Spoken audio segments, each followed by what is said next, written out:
বিশ্বের নানা প্রান্তের এমন নানা রকম সব খবর নিয়ে বিশ্বযোগের আজকের আয়োজনে স্বাগত জানাচ্ছি আমি আফসানা শাওন। এবার আর পরমাণু স্থাপনা নয়, সরাসরি সরকার পতনে ইরানে হামলার ষড়যন্ত্র করছে ইসরায়েল। আল জাজিরার প্রতিবেদনে এমনটাই দাবি করেছেন ইরান বিষয়ক বিশ্লেষকরা। তারা বলছেন, পশ্চিমাদের বেঁধে দেওয়া সময়ের মধ্যে পরমাণু চুক্তি করতে ইরান ব্যর্থ হলে হামলার সবুজ সংকেত পাবে ইসরায়েল। এরই মধ্যে গুপ্তচরদের মাধ্যমে ইরানে ছোটখাটো হামলা চালিয়ে নিজেদের উপস্থিতির জানান দিচ্ছে তেল আবিব। আরও জানাচ্ছেন ঋতু সাহা।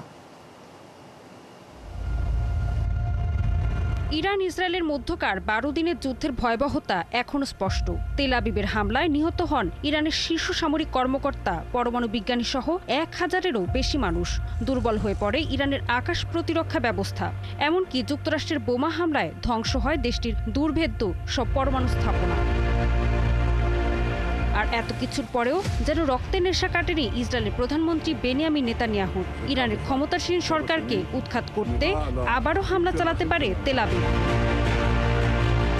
ইরান বিষয়ক বিশেষজ্ঞরা বলছে, ইসরায়েলিরা ইরানে আবারও হামলা করতে চায়। তারা চায় ইরান সিরিয়া অথবা লেবাননের মতো দুর্বল কোনো রাষ্ট্রে পরিণত হোক, যাতে তারা যখন খুশি, যেভাবে খুশি সেখানে হামলা চালাতে পারে। বিশেষজ্ঞরা বলছেন, আগস্ট মাসের মধ্যে ইরানের সাথে পরমাণু চুক্তি নিশ্চিত করতে চায় যুক্তরাষ্ট্র ও ইউরোপিয়ান ইউনিয়ন। ইরান সেটি না করলে দেশটির ওপর নতুন করে নিষেধাজ্ঞা আরোপ করবে পশ্চিমারা। এদিকে আল জাজিরাকে ইরান বিষয়ক আরেক বিশ্লেষক ওরি গোল্ডবার্গ বলেন, ইসরায়েল ট্রাম্পের কথা অমান্য করে কিছুই করবে না। তবে ট্রাম্প রাজি হলে এটা তার জন্য খুবই সহজ কাজ। নেতানিয়াহু চাপে পড়লে আবারও ইরানে উত্তেজনা সৃষ্টি করার চেষ্টা করবে এবং ইসরায়েলিদের পাশে টানার চেষ্টা করবে।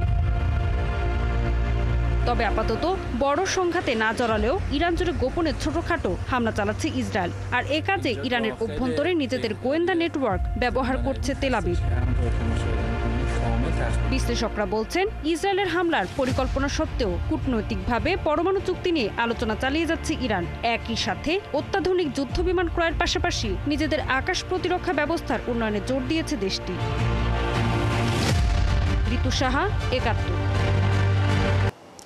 মার্কিন প্রেসিডেন্ট ডোনাল্ড ট্রাম্প বলেছেন, কম্বোডিয়া ও থাইল্যান্ডের নেতারা তাৎক্ষণিকভাবে যুদ্ধবিরতি নিয়ে আলোচনায় বসতে রাজি হয়েছেন। সীমান্তে 3 দিনের রক্তক্ষয়ী সংঘর্ষের পর ট্রাম্প 2 দেশের মধ্যে শান্তি প্রতিষ্ঠার চেষ্টা করছেন।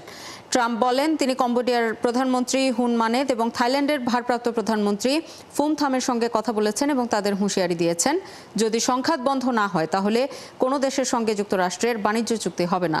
ট্রাম্প লিখেছেন, উভয় পক্ষই তাৎক্ষণিকভাবে যুদ্ধবিরতি এবং শান্তি চেয়েছে। থাই প্রধানমন্ত্রী ফুমথাম ওয়ে চায়াচাই ট্রাম্পকে ধন্যবাদ জানিয়ে বলেছেন, থাইল্যান্ড নীতিগতভাবে যুদ্ধবিরতিতে সম্মত, তবে কম্বোডিয়ার পক্ষ থেকে সদিচ্ছা দেখতে চায়।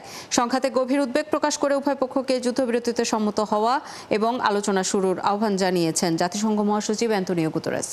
এই ছিল আজকের আয়োজনে। বিশ্বের নানা প্রান্তের নানা রকম সব খবর নিয়ে কাল সকাল 9:30টায় আবারও হাজির হবে বিশ্বযোগ। চোখ রাখুন 71-এর ফেসবুক পেজে এবং সাবস্ক্রাইব করুন 71-এর ইউটিউব চ্যানেল। 71-এর সাথেই থাকুন।